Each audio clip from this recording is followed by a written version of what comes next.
Balan Vladimir Tour, unha aventura altruista ao servicio dos visitantes, con John Balan.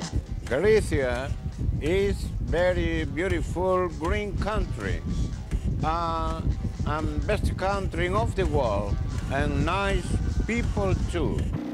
E Vladimir, o príncipe das cebras.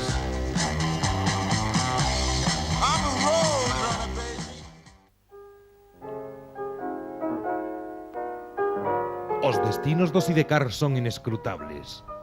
A fuxida a Cambados quedou descartada porque, a medida que se achega o 25 de xullo, Balan sinte na súa pel a profunda chamada do apóstolo.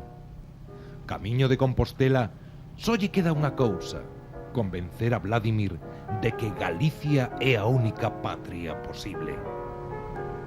A Santiago vou nunha moto, a Santiago vamos ir.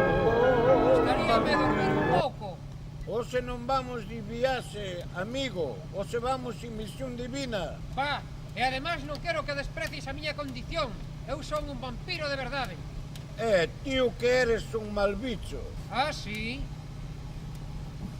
Aparte, espantallo. O 25 de xulio está cerca. E quero che falar da nosa patria. Ai, a miña patria non é deste mundo. Dalle, xa te tiño dito que como vampiro eres tan galego como Álvaro Pino. Non, non. Eu son de Transilvania. Aquí séntome perdido, e sin fogar. Don't cry, baby. Do you want some sangria? Non quero sangría. Eu quero marchar a miña terra. Quero sangue de verdade. Si hai algo que non soporto é ver chorar a un vampiro. Ok. Non chores máis. Xa te levarei a lavacolla. Coa voz entrecortada e o corazón nun puño, Balan e Vladimir dispóñense a entonar o derradeiro goodbye.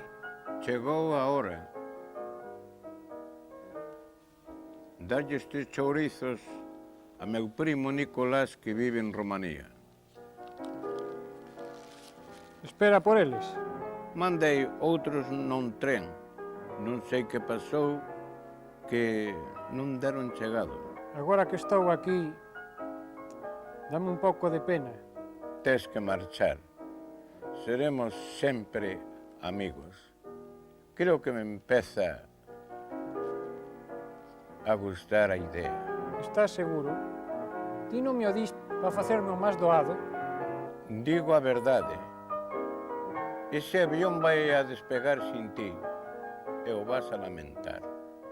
Quizás non hoxe, quizás non mañán. Tal vez sea para toda a vida. Que bonito. Levo toda a vida esperando unha oportunidade para dicilo. Bueno, marcho xa. Non sei se me deixarán pasar por a aduana, porque non salín nas fotos do pasaporte.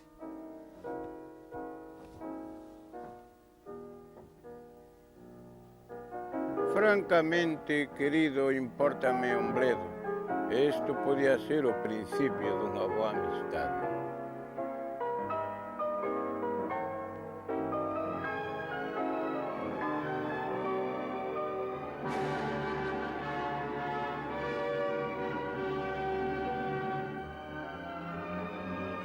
Sempre lles quedará San Andrés.